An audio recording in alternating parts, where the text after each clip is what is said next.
दोस्तों एक बार पुनः आपका हमारे YouTube channel online coaching by doctor Sudhir sir में दोस्तों एक बार पुनः उपस्थित हूँ आपके बीच में। प्रीवियस ईयर क्वेश्चन के संदर्भ में जो हमारी बातें आपसे हो रही थी, अभी तक जितने एग्जाम कंडक्ट हुए हैं उस संदर्भ में हमने आपको यूनिट 2 से लेकर के यूनिट 6 के लास्ट जो यह यूनिट है उस संदर्भ में हमने आपके सारे प्रश्नों को आपको अवगत कराया था। उसमें यह यूनिट बच गया था, यह लास्ट यूनिट है।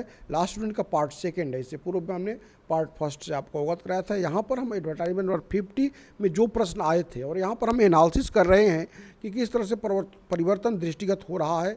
46, 47 में जो प्रश्न आए थे 50 में क्या उसमें परिवर्तन हो रहा है और किस तरह से के प्रश्नों का चयन आयोग कर रहा है।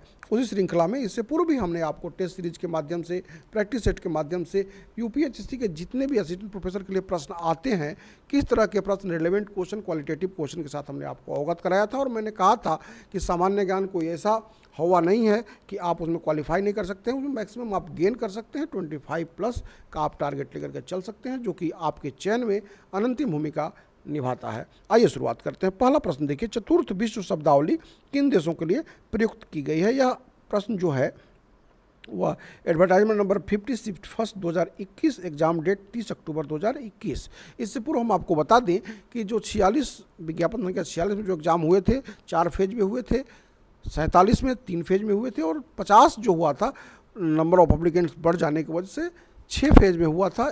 3 दिन में परीक्षा संपन्न हुई थी, एक ही दिन में 2 शिफ्ट हुए थे। पहला प्रश्न जो मैंने बताया चतुर्थ विश्व शब्दावली की बात करी गई है। दोस्तों इससे पूर्व जो है नॉर्मली जो वर्ल्ड को डिवाइड किया गया था डेवलपमेंट के बिहाफ पर या पर कैपिटा इनकम के बिहाफ पर या और भी जो मानक होते हैं उसके बिहाफ पर हम डेवलपिंग कंट्री, डेवलप्ड कंट्री और लेस डेवलपिंग कंट्री के माध्यम से एनालिसिस करते थे। लेकिन यहाँ पर 1970 के डिकेड्स में जॉर्ज मैनुअल के द्वारा चौथी दुनिया के देशों के बारे में कल्पना करी गई थी और उसमें जो बातें करी गई थी उसमें न्यूनतम विकसित देश की बात करी गई थी, लीस्ट डेवलप्ड की बात करी गई। बी इसका सही जवाब है। बढ़ते अगले प्रश्न की तरफ। और अगला प्रश्न देखिए, यह प्रश्न जो है इकोनॉमिकल पॉइंट ऑफ व्यू से या करंट इकोनॉमी का पार्ट है कि यह कोविड-19 के समय का प्रश्न है, उस समय के हिसाब से कि भारत सरकार के मंत्रालय के अनुसार कोविड-19 लॉकडाउन के कारण वित्तीय वर्ष 2020-21 के प्रथम तिमाही की बात की गई है। इनमें भारत का जो ग्रॉस डोमेस्टिक प्रोडक्ट यानी कि जीडीपी की बात की जा रही है, सकल घरेलू उत्पाद में कितनी गिरावट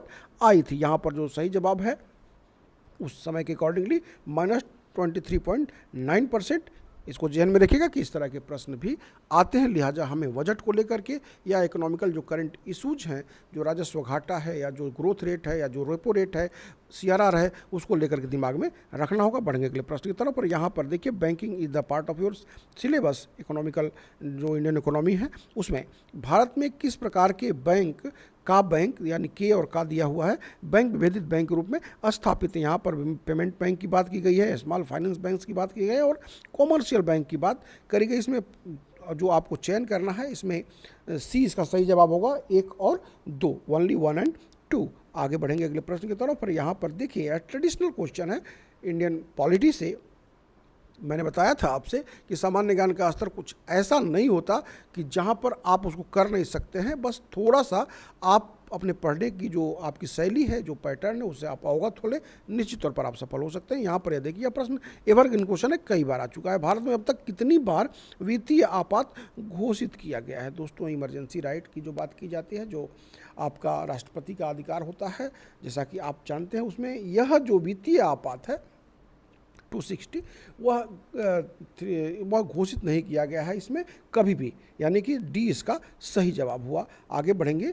वन धन विकास योजना के अंतर्गत किस राज्य को आदर्श राज्य घोषित किया गया है। एक तरह से करंट का इकोनॉमिक क्वेश्चन है और यह मणिपुर उसके हिसाब से सही जवाब हुआ। पैटर्नों से आप अवगत हो चुके होंगे और हम बढ़ चले हैं। उसी दिन जो दूसरी शिफ्ट में एग्जाम हुई थी, यानी कि 30 अक्टूबर को ही, एडवर्टाइजमेंट नंबर 50 में यहाँ पर देखिए, संविधान के किस भाग में निर्वाचन संबंधित प्रावधान समाविष्ट किए गए हैं। In which part of the constitution the provisions related to elections are content. तो यहाँ पर देखिए 4 ऑप्शन आपको दिखाई दे रहे हैं।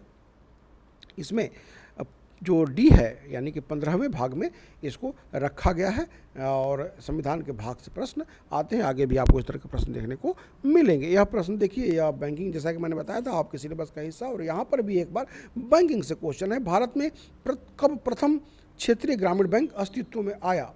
तो यहाँ पर देखिए when did the first regional rural bank come into existence in India? 1975 इसका सही जवाब हुआ। 1975 इसका सही जवाब हुआ। आगे बढ़ेंगे अगले प्रश्न की तरफ। और यह प्रश्न देखिए थोड़ा सा अलग तरह का प्रश्न था। यह पहली बार प्रकाश में आया था। मैं बार बार से कहता हूँ कि प्रश्न का लेवल बढ़ रहा है, नए नए प्रश्न आते हैं, लिहाजा पढ़ाई के दौरान आपको भी नए प्रश्नों को अपने दिमाग में लेकर के, नए टर्म को अपने दिमाग में लेकर के चलना होगा।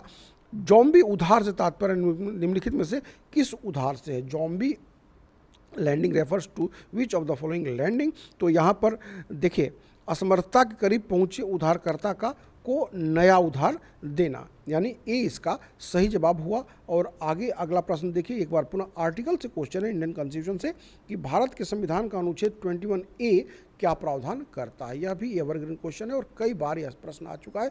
इससे रिलेटेड, फंडामेंटल राइट से रिलेटेड प्रश्न आते रहे हैं और इसमें शिक्षा का अधिकार इसका सही जवाब हुआ।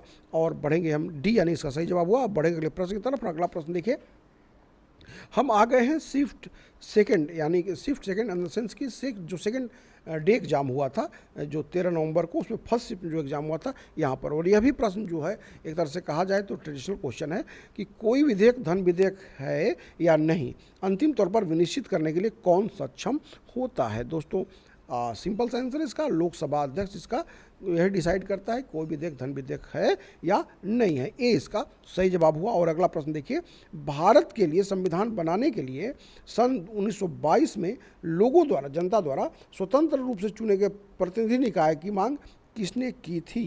यह नेशनल मूवमेंट का एक तरह से क्वेश्चन है, लेकिन चूंकि संविधान बनाने की बात की जा रही है तो लिहाजा इसको हमने यूनिट 6 में सम्मिलित किया है। और एम के गांधी यानी कि मोहनदास करमचंद गांधी, ए इसका सही जवाब हुआ। अगला प्रश्न देखिए, इससे मैंने कहा था कि संविधान के भाग से प्रश्न आते हैं, तो संविधान में कितने भाग हैं, कितनी अनुसूची है और संबंधित बातें हम आपसे बता चुके हैं। जब मूल संविधान का जो बात हुई थी तो उसमें 395 अनुच्छेद, 8 अनुसूचियाँ और 22 भाग थे। वर्तमान में बढ़ करके 400 से ज़्यादा अनुच्छेद हो चुके हैं और संविधान की अनुसूचियाँ 12 हो चुकी हैं, तो 25 से भाग भी हो चुके हैं। तो यहाँ पर देखिए, खैर यहाँ पर कह रहा है नागरिकता संविधान का भाग 2 सही है, मूल अधिकार संविधान का भाग 3 सही है, केंद्र शासित प्रदेश संविधान का भाग 8 ये भी सही है, लेकिन मूल कर्तव्य जो है वह संविधान का भाग 6 नहीं है, संविधान 4A का भाग 4A का है। और यह रसिया से मूल कर्तव्य लिया गया था। भारतीय संविधान में बहुत सारे जो चीज़ें सम्मिलित की गई विदेशी सोर्सेज से ली गई हैं, तो यहाँ पर यह गलत है। मूल कर्तव्य जो है 4A में है और अनुच्छेद 51A में इसको रखा गया है। वर्तमान में संविधान में जो मूल कर्तव्य हैं जब लागू किया गया था तो 10 थे, लेकिन वर्तमान में 11 मूल कर्तव्य हैं। इसको भी अपने जहन में अवश्य रखिएगा। आगे बढ़ते हैं। यह देखिए, भारत कब अंतर्राष्ट्रीय मुद्रा कोष का सदस्य बना? इंडियन इकोनॉमी का प्रश्न है और यहाँ पर यह दिमाग में रखना होगा कि जो भी ऑर्गेनाइजेशन हैं और उनकी फाउंडिंग कब हुई है और भारत उसका मेंबर बना है, चाहे वर्ल्ड बैंक की बात की जाएगी या फिर एशियन बैंक की बात की जाएगी।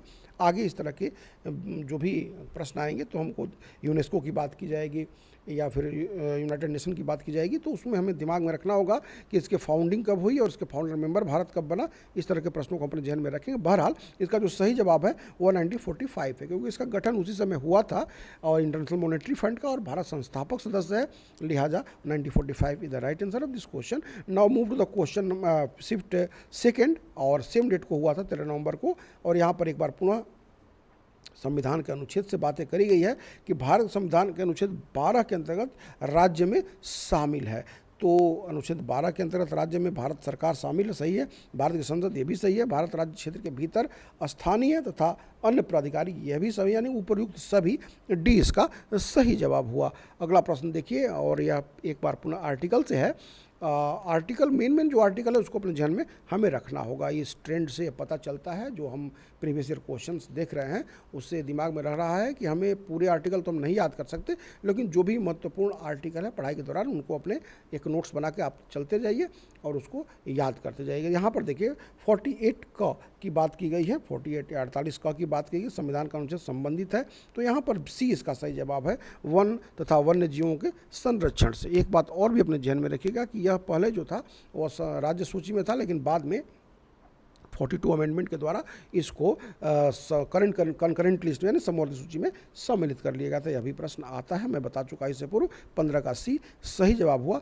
आगे बढ़ते हैं। अगला प्रश्न देखिए एक बार पुनः, कह रहा है आर्टिकल से है कि संविधान के निम्नलिखित में से किस अनुच्छेद के अंतर्गत वार्षिक बजट प्रस्तुत किया जाता है। तो वार्षिक बजट हर एक साल प्रस्तुत किया जाता है, मार्च अप्रैल में, आप अवगत है इससे। और किस अनुच्छेद के अंतर्गत प्रस्तुत किया जाता है यह आपको बताना है। अनुच्छेद 112 यानी बी इसका सही जवाब हुआ। आगे देखते हैं अगले प्रश्न को, और यह भी देखिए आर्टिकल से ही है कि भारत के संविधान के किस अनुच्छेद में कार्योत्तर कानूनों से संरक्षण का प्रावधान किया गया है। यहाँ पर जो आप ऑप्शन देख रहे हैं इसमें 20(1) यानी कि 21 की बात की गई है, आर्टिकल 21, और सी इसका सही जवाब हुआ। और अगला यह प्रश्न देखिए, यह आज़ादी से पहले जो संस्था गठित हुई थी उद्योगपतियों की, उसमें 8 उद्योगपति थे और उन लोगों ने एक प्लान बनाया था। वो कौन सा प्लान है यही आपको बताना है। तो अन्य में 8 उद्योगपति थे, JRD टाटा, GD बिरला और बहुत सारे 1945 में। तो ये दोस्तों था बॉम्बे प्लान, यानी कि ए इसका सही जवाब हुआ। और यहाँ पर हम आ गए हैं, यह लास्ट एग्ज़ाम हुआ था शिफ्ट फर्स्ट 28 नवंबर को। और यहाँ पर देखिए निम्नलिखित में से कौन एक जनसंख्या का लक्षण नहीं है। तो विच of the following is not a characteristic of A population. Sex ratio है, बर्थ रेट है, मोर्टेलिटी रेट है, लेकिन लेवल कन्फिग्रेशन यानी कि स्तर विन्यास नहीं है। डी इसका सही जवाब हुआ इस प्रश्न के अकॉर्डिंगली। और अगला देखिए कि निम्नलिखित में से कौन एक संवैधानिक निकाय है, यानी कि संविधान में जिसको सम्मिलित किया गया है। तो केंद्रीय सूचना आयोग, भारतीय रिजर्व बैंक और विश्वविद्यालय अनुदान या संवैधानिक गैर संवैधानिक इकाई है, संविधान से संबंधित, लेकिन मुख्य रूप से यह इलेक्शन कमीशन ऑफ इंडिया ही संवैधानिक निकाय है। यहाँ पर इस ऑप्शन के अकॉर्डिंगली बी इसका सही जवाब हुआ। अगला देखते हैं, हमारी सामाजिक सांस्कृतिक की गौरवशाली परंपरा का महत्व समझना और उसका परीक्षण करना भारत के संविधान के किस भाग का हिस्सा है, यानी कि उसके भीतर जो बातें करी गई उस संदर्भ में। तो इसमें थोड़ी सी कन्फ्यूजन रहती है, नीति निर्देशक तत्व में भी ये बातें की जाती हैं, मूल कर्तव्य में भी ये बातें की जाती हैं, लेकिन मुख्य रूप से मूल कर्तव्य ही इसका सही जवाब होगा। डी इसका सही जवाब होगा। प्रश्नों के पैटर्न से आप अवगत होते हुए चल रहे हैं। आगे बढ़ते हैं। यहाँ पर देखिए, किस वाद में सर्वोच्च न्यायालय ने प्रशिक्षित किया कि मूल अधिकारों तथा नीति निर्देशक तत्वों के बीच सामंजस्य एवं संतुलन संविधान के आधारभूत ढांचे का एक आवश्यक लक्षण है। दोस्तों, जितने भी वाद यहाँ पर दिख रहे हैं महत्वपूर्ण वाद है, और संविधान की उद्देशिका प्रस्तावना को लेकर के, उसके मूल ढांचे को लेकर के यह बातें करी गई थी। और यहाँ पर जो इसका सही जवाब होगा बी होगा, यानी केशवानंद बनाम भारती बनाम केरल राज्य। अगला प्रश्न देखते हैं, भारतीय कृषि में मुख्यतः किस प्रकार की बेरोजगारी पाई जाती है। दोस्तों, भारतीय बेरोजगारी आपके सिलेबस का हिस्सा है, और भारतीय कृषि आप समझते हैं कि यह टाइमली आपको वर्क उसमें मिलता है, और कई लोग एक ही साथ इंगेज रहते हैं, जो कि आवश्यकता नहीं होती। प्रच्छन्न बेरोजगारी आप कह सकते हैं, सी इसका सही जवाब हुआ। और ये देखिए लास्ट है, निम्नलिखित में से कौन सरकारी आयोग का सदस्य था। आप इस तरह से समिति से प्रश्न पूछते हैं, आयोग से प्रश्न पूछते हैं, लेकिन मेंबर भी कौन था यह एक अलग तरह का प्रश्न था। यानी हमें अपने जहन में रखना होगा कि जो आयोग गठित होता है उसमें कौन कौन मेंबर है, कौन चेयरमैन है, तो उसको भी याद रखना होगा। इसमें डॉक्टर RSR सेन इसका सही जवाब हुआ। पैटर्नों से हम अवगत हो चुके हैं। और आगे बढ़ते हैं कि ग्रामीण स्वशासन के सबसे निचले ग्राम स्तर पर लोकतांत्रिक संगठन को कहा जाता है। तो ग्रामीण स्वशासन पंचायती राज के संदर्भ में यहाँ पर ग्राम पंचायत इसका सही जवाब हुआ, सी इसका सही जवाब हुआ। दोस्तों, एक बार पुनः कहेंगे कि अगर आपको अपनी तैयारी के दौरान अपने सब्जेक्ट पर आप फोकस कर रहे होंगे और आप पूरी तन्मयता के साथ लगे होंगे, जीएस को लेकर के, जीके को लेकर के, अगर आपको कहीं भी कुछ कठिनाई महसूस होती है, क्वालिटेटिव प्रश्न चाहिए, या फिर इन प्रैक्टिस से टेस्ट सीरीज के माध्यम से ही आप 25+ करना चाहते हैं, तो आप हमारे कोर्स को ले सकते हैं। हमारे लिमिटेड मटेरियल होते हैं जो बहुत ही क्वालिटेटिव ढंग से बनाए जाते हैं आपके एग्जामिनेशन के पॉइंट ऑफ व्यू से, और आप उसको ले सकते हैं। आप हमको ज्वाइन कर सकते हैं व्हाट्सएप करके, और बहुत ही नॉमिनल प्राइस अदा करके आप सारी चीज़ें प्राप्त कर सकते हैं, और टी एग्जामिनेशन आप हमारे साथ बने रह सकते हैं। तो यहाँ पर ग्राम पंचायत इसका सही जवाब हुआ, 25 का सी। और हम बढ़ेंगे अगले प्रश्न की तरफ। और यहाँ देखिए योजना से है, और ये पर्टिकुलर योजना से है, क्योंकि यह एज होल नहीं है। और इसमें जो कह रहा है कि नई योजना निम्नलिखित में से किससे संबंधित है। दोस्तों, यह अल्पसंख्यक महिलाओं से, यानी माइनॉरिटी जो वुमेन जो हैं उनके पार्टिकुलर उनके लिए है। बी इसका सही जवाब हुआ। और यहाँ पर देखिए, भारत को दुनिया का स्वर्ण बुलियन यानी स्वर्ण गर्त कौन कहते थे? तो यहाँ पर देखिए रोमन जो है इसको स्वर्ण गर्त यानी एक अलग तरह का प्रश्न था और ये सम्मिलित किया था आयोग ने। आयोग की महिमा और मनसा आयोग ही जाने। बहरहाल रोमन इसका सही जवाब था। और मैंने पैटर्न बताया आपसे कि पैटर्नों से मुझे अवगत कराना है और उस हिसाब से आपको प्रिपरेशन करनी है फर्दर आने वाले एग्जामिनेशन के लिए, जो कि यथाशीघ्र संभावित होती हुई प्रतीत हो रही है, क्योंकि जिस तरह से बातें चल रही हैं, आयोग के अध्यक्ष गठन के नियुक्ति की बातें चल रही, नियमावली की बातें चल रही, हो सकता है इस साल के अंत तक आपको परीक्षा देखने को मिले। आइए इस अंतिम प्रश्न को देखते हैं। निम्नलिखित में से कौन सा बैंक पूर्व में इंपेरियल बैंक ऑफ इंडिया के रूप में जाना जाता था? एक बार पुनः बैंकिंग से क्वेश्चन है और भारतीय स्टेट बैंक इसका सही जवाब है। दोस्तों, इसके साथ ही हमने अभी तक यूनिट 2 से लेकर के यूनिट 6 तक के सारे ओल्ड ईयर क्वेश्चन यानी प्रीवियस ईयर क्वेश्चन से आपको अवगत करा दिया। अब हमारी मुलाकात आपसे लगातार टेस्ट सीरीज के माध्यम से, प्रैक्टिस टेस्ट के माध्यम से, नोट्स के माध्यम से होती रहेगी। निकट भविष्य में पुनः हमारी मुलाकात आपसे होगी। तब तक के लिए ढेर सारा धन्यवाद।